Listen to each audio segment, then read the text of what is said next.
오늘 말씀 제목은요, 성령을 받으라입니다. 한번 따라서 하겠습니다. 성령을 받읍시다. 근데 표현은 우리가 성령을 받으라 그랬지만 우리말로 정확하게 우리가 표현하자면 성령님을 영접하십시오, 이런 표현인 것입니다. 왜냐하면 성령님은 물질이 아닙니다. 성령님은 삼위일체 하나님이십니다. 그러니 성령님을 영접하라 이 말입니다. 성령님이 오실 때 맞이해라 이 말입니다. 그래서 우리가 이렇게 따라서 하겠습니다. 성령님 오시옵소서. 환영합니다. 성령님 제 속에 들어와 거주해 주옵소서. 아멘. 우리가 성령 안에 거하면 되는 거예요. 주부에 쓴 글 나중에 읽어보십시오만은 휠체어에 앉아있는 아이가 아빠가 자기 엄마에게 꽃다발을 사왔을 때 휠체어에 있는 딸이 아빠 그 꽃다발 내가 엄마한테 전달할게. 엄마가 2층에 있습니다. 휠체어에 타고 어떻게 2층에 올라갑니까? 아빠가 어떻게 하려고? 그러니까 딸이 아빠가 나를 안고 가면 되잖아. 여러분, 하나님이 우리를 안고 가시면 되는 거잖아요. 성령이 우리에게 오시면 되는 겁니다. 우리 가정에 성령님이 오시도록 사모하시기를 바랍니다. 살아가면서 우리가 문제가 없는 것 없어요. 불안할 수 있고 근심 염려 될 수 있어요. 나라는 어떻게 될까? 교회는 어떻게 하지? 사업은 어떻게 될까? 자녀들은 어떻게 될까? 내 앞길은 어떻게 될까? 우리가 염려할 거가 많이 있어요. 심리학자가 그러는데 90% 이상은 염려해봤자 아무 할 것이 없대요. 그런데도 사람은 그렇게 염려해요. 그런데 주님께서 말씀하셔요. 염려하지 말고 성령을 영접하라고 말씀하고 있어요. 그래서 우리가 성령님이 오시면 주 안에서 주님 품에 안겨서 우리가 힘이 없어도 2층에 올라갈 수 있고 힘이 없어도 우리가 태평양도 건널 수 있고 우리가 주님 품에 안기면 모든 것을 할 수 있는 것입니다. 그러므로 우리 성도들은 성령님을 영접할 수 있기를 바랍니다. 예수님께서 십자가를 지셨잖아요. 우리의 죄를 용서해 주시기 위해서 십자가에 자기를 희생제물로 드리셨습니다. 이것이 얼마나 우리가 감사하고 또 감사한 일인지 모릅니다. 그런데 그 예수님께서는 부활하셨습니다. 십자가에 달리시고 그냥 끝났다면 그 시대의 사람들이 눈물 훔치고 그냥 끝났을 겁니다. 그런데 예수님께서 사흘 만에 부활하셔서 그래서 우리 신앙이 이제 생명의 신앙이 되었고 우리도 죽음을 두려워하지 않고 천국을 확신하며 믿음 생활함으로 인해서 여러 어려움 속에서도 교회가 세워져서 오늘 우리도 주님의 제자가 된 것입니다. 믿음 생활은 성령으로 하는 것입니다. 성령이 있어야 모든 것을 할 수 있는 것입니다.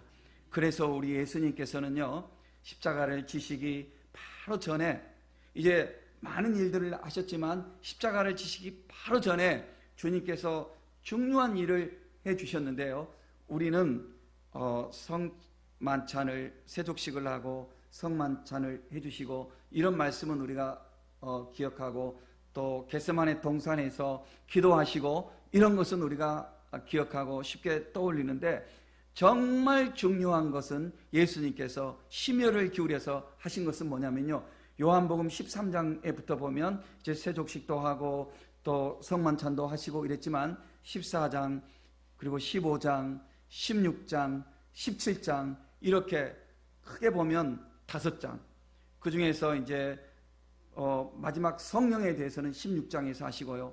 그리고 나머지는요, 예수님께서 고별 설교를 하시는 거예요. 예수님의 마지막 설교, 또 마지막 당부의 말씀, 예수님이 제자들에게 격려하는 말씀, 이런 걸 예수님은 심혈을 기울여서 하셨어요. 그러면서 예수님께서 중보기도를 또 하셨어요. 제자들을 위해서 중보기도를 하셨어요. 이것을 예수님께서 당부의 설교도 하시고 중보기도 하시고 이것이 예수님의 마지막 십자가 지시기 이전에 심혈을 기울여서 하신 사역인데, 그 심혈을 기울여서 하신 사역 중에서 그 속에서 또 핵심을 말하라면 그건 뭐냐면요, 성령님을 보내주시겠다는 약속이었고, 그리고 우리에게 성령을 영접하라고 준비하라는 그 말씀이었어요. 왜냐하면 주님이 이 세상을 이제 육신으로 오셔서 떠나시잖아요. 육신으로 오신 분은 한계가 있지 않습니까? 주님이시라 할지라도 인간으로 오셨기 때문에. 그러나 주님이 떠나시면 우리에게 더 유익이라고 그랬습니다. 왜냐하면 내가 떠나면 내가 너희를 위해서 보혜사를 보내리니, 우리말 성경에 한자를 따서 보혜사라고 그랬습니다. 제가 언젠가도 설명을 해드렸지만 보혜사를 이렇게 영어로 번역할 때는 헬퍼, 어떤 성경은 헬퍼로 돕는 사람 그렇게 번역을 했고, 어떤 성경은, 더 많은 성경들은 카운슬러로 번역해서 카운슬러, 상담해 주는 사람. 그런데 제가 이게 영어권에서 캠프에서 그 캐나다 무스코카에서 체험을 하면서 제가 캠프 봉사 지도하면서 2달 동안 거기서 이렇게 봉사를 했거든요. 다른 캠프에서도 했지만 거기 미니요에 2달 동안 하는데, 거기서 내가 이거를 정말 실감나게 깨달은 게 있어요. 뭐냐면은 캠프에 가면 이제 청소년들 이렇게 들어오면은 2주 프로그램으로 들어와요. 2주 동안 들어오는데 이 오두막을 하나씩 숲속에다 오두막을 두는데 1년에 한 번 정도는, 한두 번 정도는 곰이 찾아오기도 해요. 그만큼 숲이 우거져 있어요. 사슴, 너구리, 스컹크 뭐 이런 것들은 수시로 아침 저녁으로 우리가 보게 되고, 그런데 곰이 이렇게 오는 것은 겁나는 거잖아요. 그래서 안전이 중요해요. 그래서 모든 것은 약 먹는 것까지, 뭐 감기약을 먹든지 비타민을 먹든지 모든 것 선생님한테 다 반납하고, 그럼 거기에 간호사가 책임지는 사람이 다 가지고 있다가 약을 먹어도 학생에게 주고, 직접 주지 않고 선생님에게 주어서 선생님이 이렇게 전달하게 하고. 그런데 이 선생님이 늘 이렇게 안내를 하는데 오두막이 이렇게 있잖아요. 오두막이 있는데 화장실이 이제 밖에 있지 않습니까? 밖에 있는데 캄캄한 숲속이잖아요. 선생님이 어디에서 잠을 자냐면 저기, 우리 같으면 저기 출입문에서 선생님은 침대를 가로로 놓고 이렇게 잠을 자요. 아무도 선생님을 건드리지 않고는 문을 열 수 없게 그렇게 잠을 자요. 그리고 화장실을 가게 되면 그 선생님이 나가면서 문을 잠그고 밖에서 안에 있는 애들 못 나오게, 그리고 손전등을 가지고 선생님이 화장실까지 애를 데리고 가서, 뭐 학생들 데리고 가서 그 다음에 데려오고 들어가게 하고 또 이렇게 잠을 자요. 밥을 먹을 때, 무엇을 할 때 항상 이 선생님이 같이 다녀요. 그런데 이 선생님을 뭐라고 부르냐니까 카운슬러라고 부르더라고요. 카운슬러. 그래서 내가 깨달았어요. 그렇지, 보혜사 성령님을 카운슬러라고 하는 게 이게 이해가 팍 오더라고요. 내 개인적인 체험에서 성령님은 여러분 쉽게 말해서 우리하고 이렇게 동행하시는 거예요. 우리가 자동차를 탈 때, 우리가 비행기를 탈 때, 우리가 잠을 잘 때, 우리가 교회 올 때, 우리가 찬송을 부를 때, 또 우리가 무슨 일이 있어서 시장에 갈 때 성령님은 우리와 늘 함께 하시는 거예요. 우리가 성령님을 의지하면 그 음성을 우리가 들을 수 있는 거예요. 그런데 우리가 자꾸 무시하니까 못 듣는 거예요. 여러분, 주님이 항상 우리와 동행하십니다. 이분이 성령님이십니다. 그러니 예수님께서 우리를 위해서 내가 떠나는 것이 너에게 유익이야. 제자들은 예수님, 아이고, 이제 십자가 달리시고 어떡해. 십자가 달리시고 다 흩어져 버렸잖아요. 두려웠잖아요. 그럼 이것을 미리 아시고 예수님께서 내가 너희를 위해서 보혜사 성령님을 너희를 위하여서 보내주실 거야. 주님이 그렇게 약속하셨어요. 그런데 이 제자들은 아직은 믿음이 좀, 우리는 성경책을 가지고 이렇게 배우고 그러니까 우리 2000년 역사를 축적된 노하우를 우리가 배우잖아요. 그러니까 우리 믿음이 이렇게 들어오는데 제자들은 아직 그런 거 없잖아요. 처음 지금 생판 지금 살아가는 제자들이지 않습니까? 그러니까 우리가 제자들을 무시해야 할 거 없어요. 우리하고 비교해서 쟤네들 왜 저래? 무시할 것 하나도 없고 그럴 만도 하지요, 제자들은. 그죠? 그 제자들이 예수님 십자가 달리시고 나니까 두려워서 숨어버린 거예요. 제자들이 숨어버렸어요. 그리고 이미 이제 막달라 마리아를 비롯해서 여인들 몇 사람, 그리고 베드로, 이런 제자들이 부활하신 예수님에 대해서 알게 되었어요. 그랬을지라도 나머지 대다수 제자들은 아이고 설마 그랬을까 하면서 의심 반, 기대 반, 하지만 자기들을 잡으러 올까 봐서 두렵거든요. 여러분 두렵지 않겠어요? 주사 맞는 것도 두려운데 예수님 십자가에 이렇게 꽝꽝 못 박는 것을 자기들이 알았으니 그 유대인들이 두렵지 않겠냐고요. 그러니까 우리가 제자들을 너무 시시하게 볼 게 아니라 그럴 수도 있어요. 그죠? 문을 닫아놓고 우리 어떻게 하지? 우리 물고기 그 그물도 다 버려두고 왔는데 이거 뭐냐? 이제 우리 끝났나? 아마 푸념하고 있었을지 몰라요. 그 중에는 아니야, 예수님 부활하셨다는데 그거 진짜일까? 이런 이야기도 하고 이러면서 숨어서 우리 잡으러 올지 모르니까 문 꽉 닫아 문 잠그고 이렇게 있는데 부활하신 예수님은 이제 영의 몸이에요. 그래서 예수님이 문을 닫아놨는데 들어오셨어요. 예수님 들어오시니까 제자들이 아직 이걸 처음이니까 이게 막 헷갈리는 거예요. 지금 이게 뭐지? 이게 우리가 죄송한 표현이지만 이 귀신이 나타났나? 이럴 수도 있을 거 아니에요. 헷갈리는 거예요. 지금 제자들이 이게 뭐지?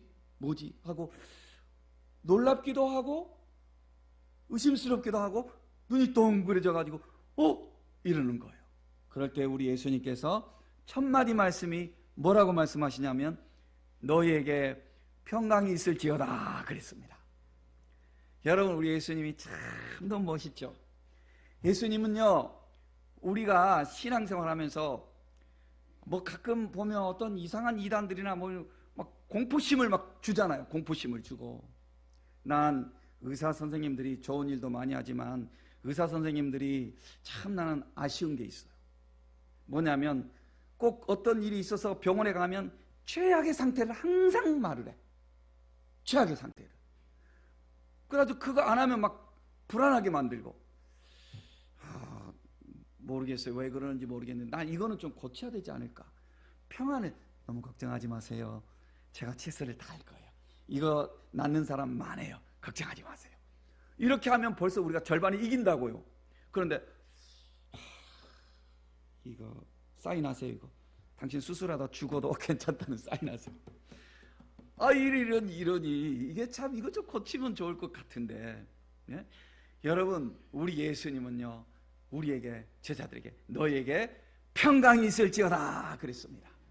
주님이 우리에게 주시는 것은 근심이 아니라 평안입니다. 주님이 오시면 평안이에요. 왠지 모르게 기쁨이 있는 거예요. 우리 마음에 왠지 모르게 평안이 있는 거예요. 그러므로 여러분들이요 혹시 염려되는 것이 있습니까? 근심되는 것 있습니까? 찬송하십시오. 기도하십시오.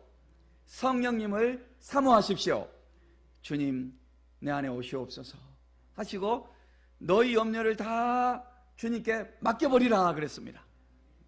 주님께 다 맡기고 주님이 주시는 평안을 누릴 수 있는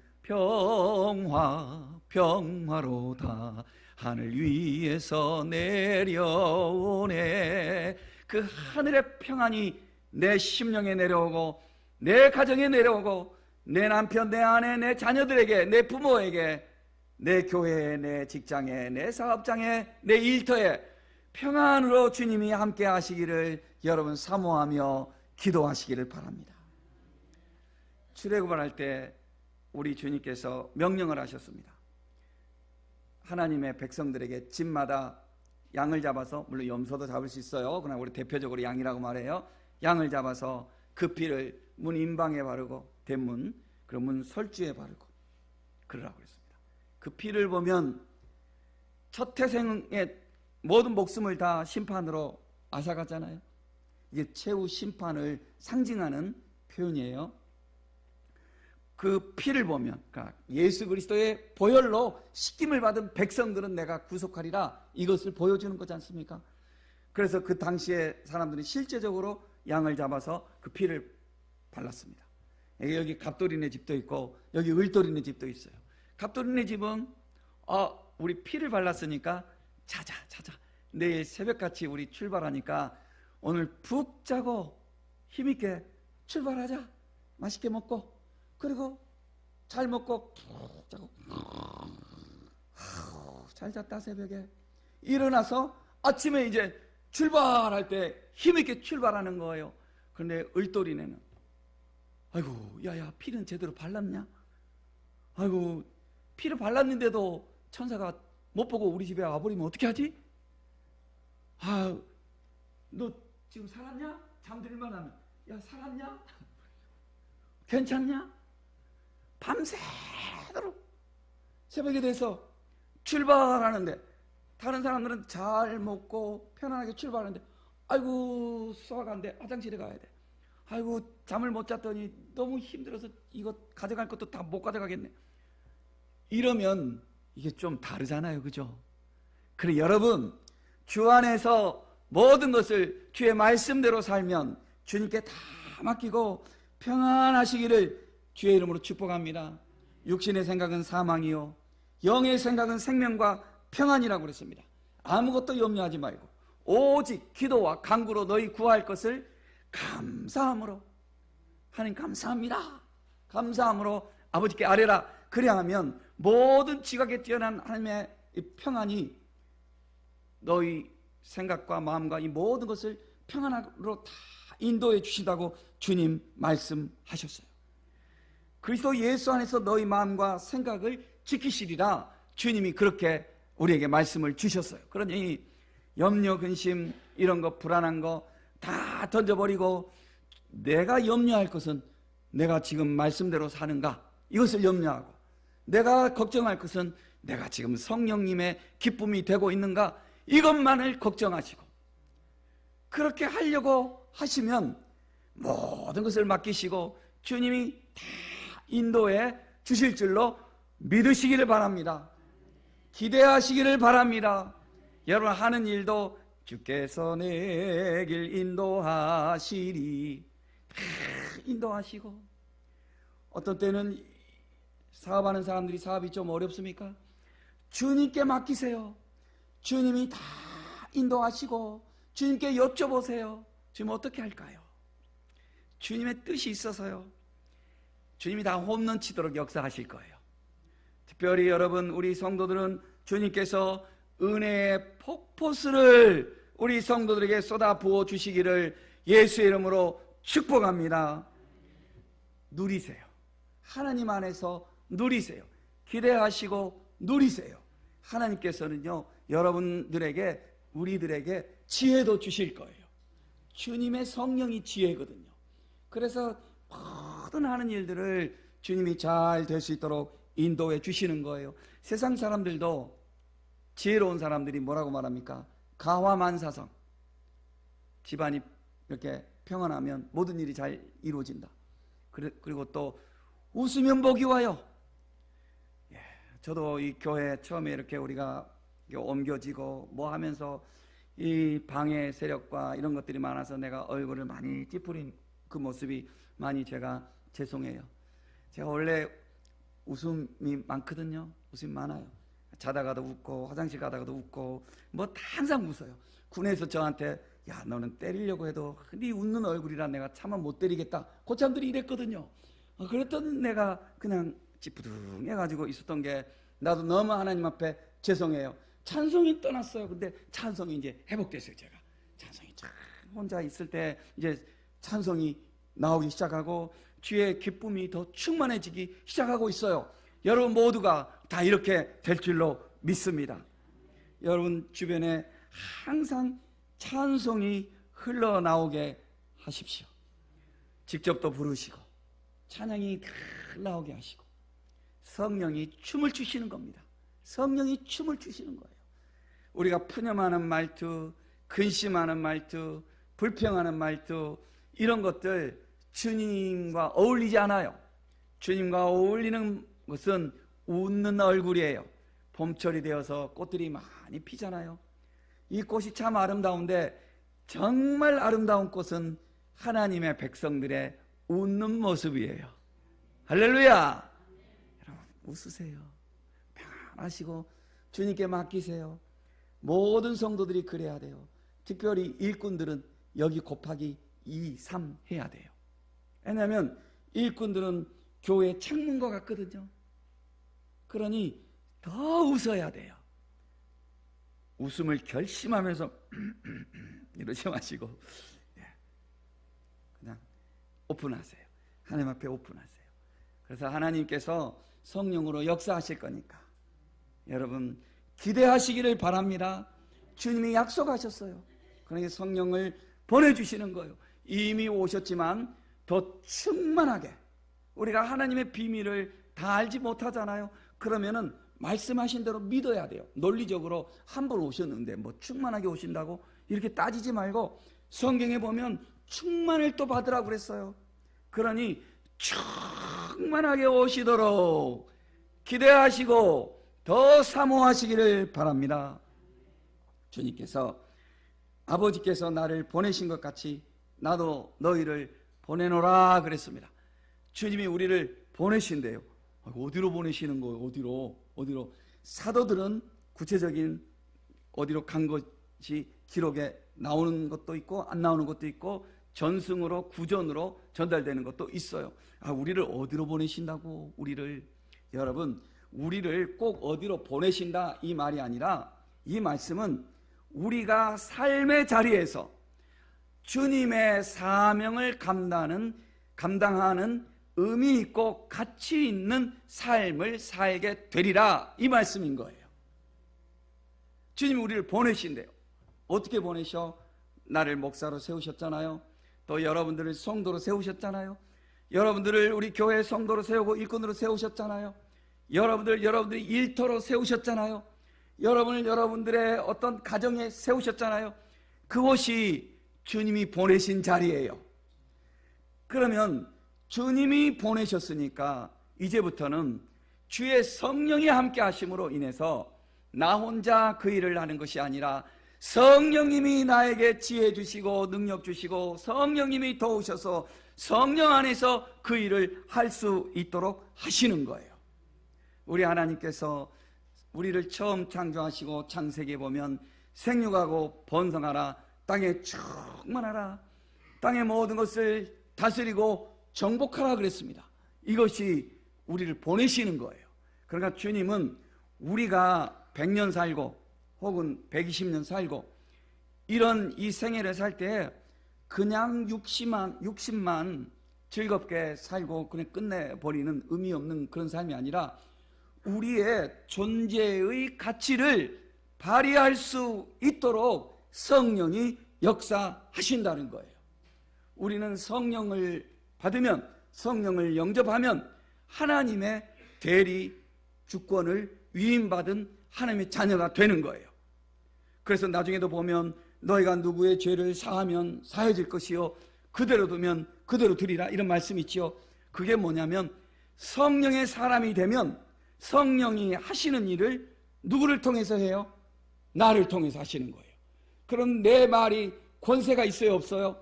권세가 있어요. 왜? 내가 성령의 사람이 되기 때문에. 내가 만약에 내 욕심대로 살면 아니죠. 주의 뜻대로 살면 이렇게 되는 거예요. 따라서 주님 나를 보내시옵소서. 주님 나를 보내시옵소서. 주님 보내신 자리에서 보내주신 주님의 그 뜻을 이루어갈 수 있는 사명을 감당하게 하여 주옵소서. 우리가 이렇게 기도해야 하는 것입니다. 담대하시기를 바랍니다. 우리는 위임받은 자입니다. 위임받은 자.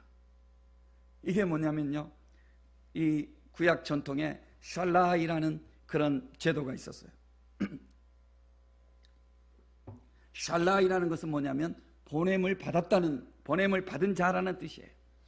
그러면은 샬라이는 쉽게 말하면 오늘날 대사와 같아요. 여러분, 우리 윤 대통령님께서 만약에 여러분을 대사로 임명해서 어느 나라에 딱 파송하셨어요. 그러면 여러분은 윤 대통령님처럼 뭐 크게 알려져 있거나 뭐 그런 사람이 아니라 할지라도 그 나라에 딱 도착을 하면 그 나라에서는 윤 대통령님의 위임장이 있는 대사이기 때문에 윤 대통령님을 대하듯이 여러분을, 그 사람을 대하는 거예요. 이게 대사예요, 대사.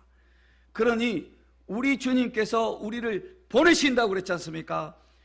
성령이 함께하여 우리를 위임장을 주셔서 보내시면 우리가 직장에 있든지, 우리가 어느 시장통에 있든지, 우리가 교회에 있든지, 가정에 있든지, 어느 곳에 있든지 우리는 성령의 임명장, 위임장을 딱 지닌 사람이 되는 거예요.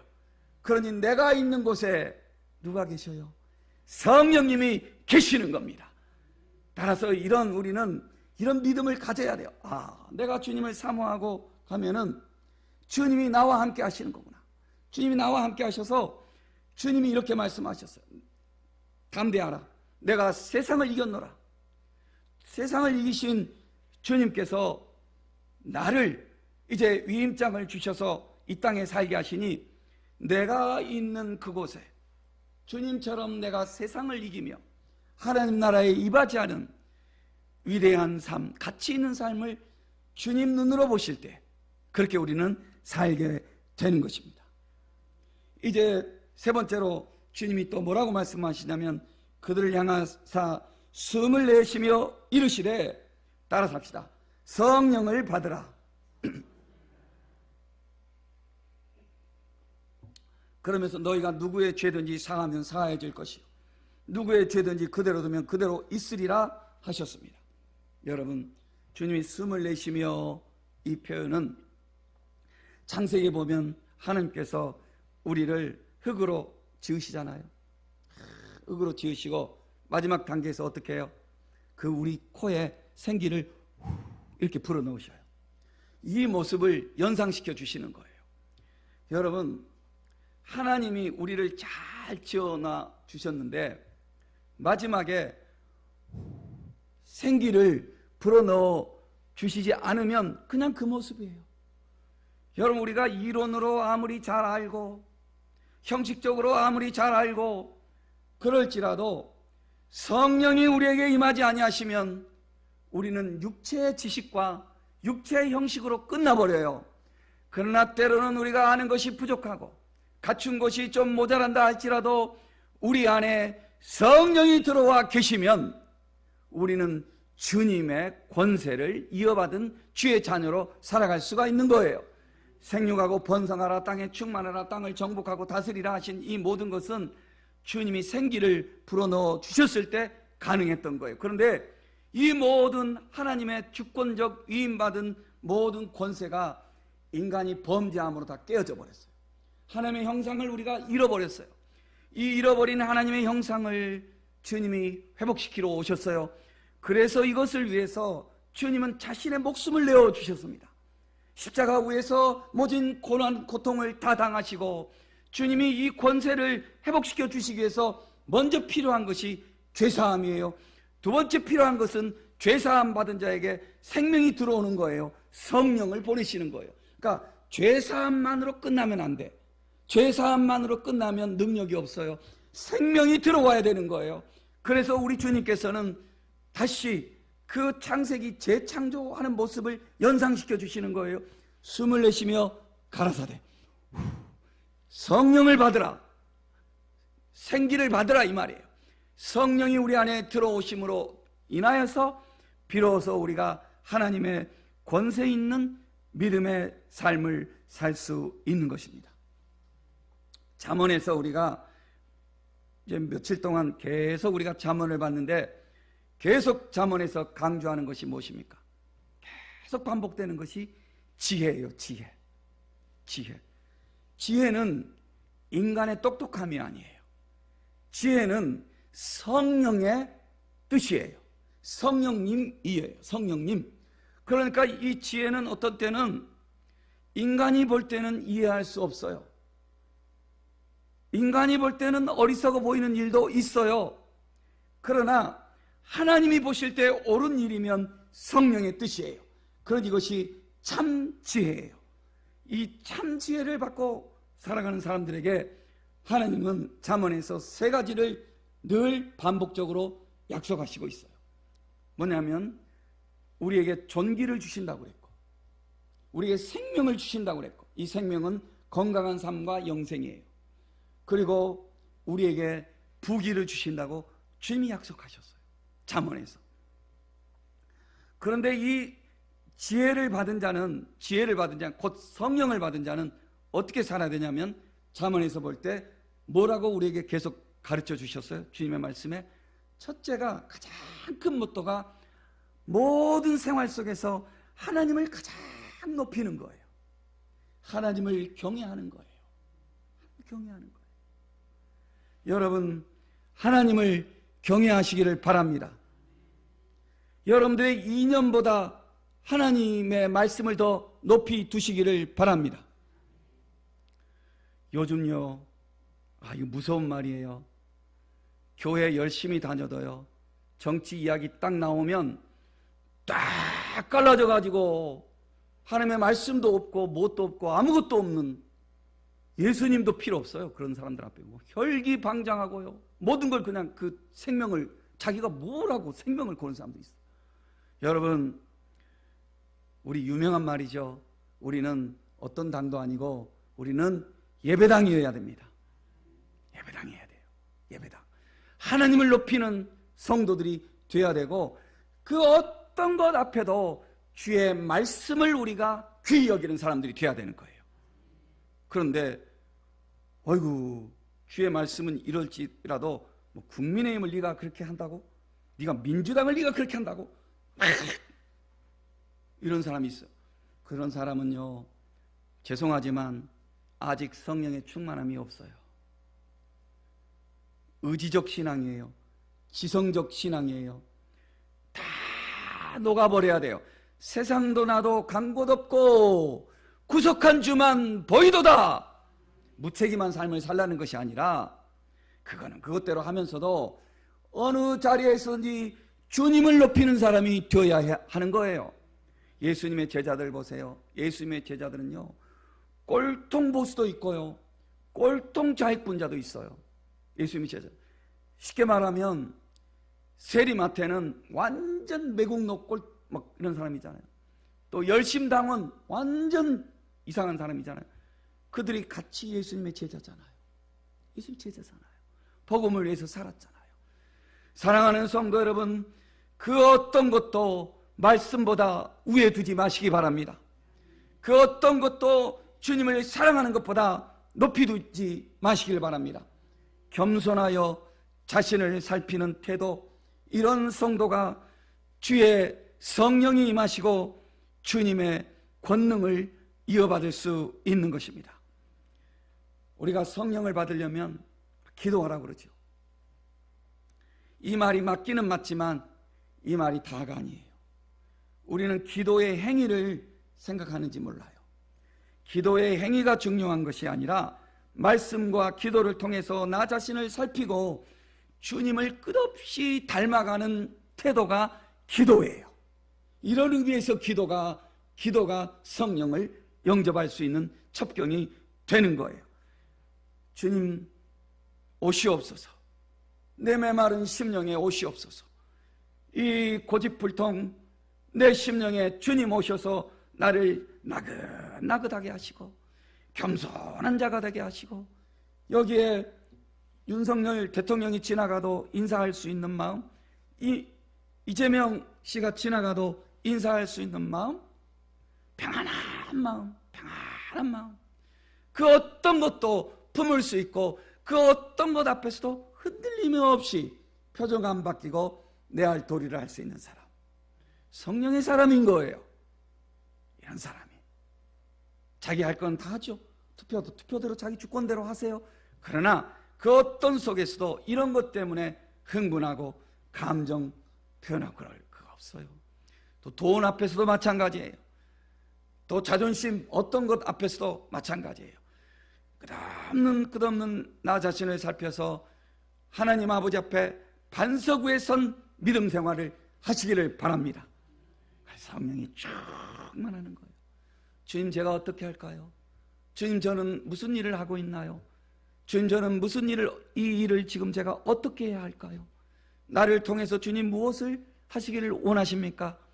여쭤보면서 자기의 삶의 자리에서 보내심을 받은 자답게 하나님의 사명을 감당하여 큰 기쁨을 누리고 큰 복을 받고 하나님께 큰 영광을 올려드릴 수 있는 성령 충만한 우리 성도들 되시기를 예수님의 이름으로 축복합니다.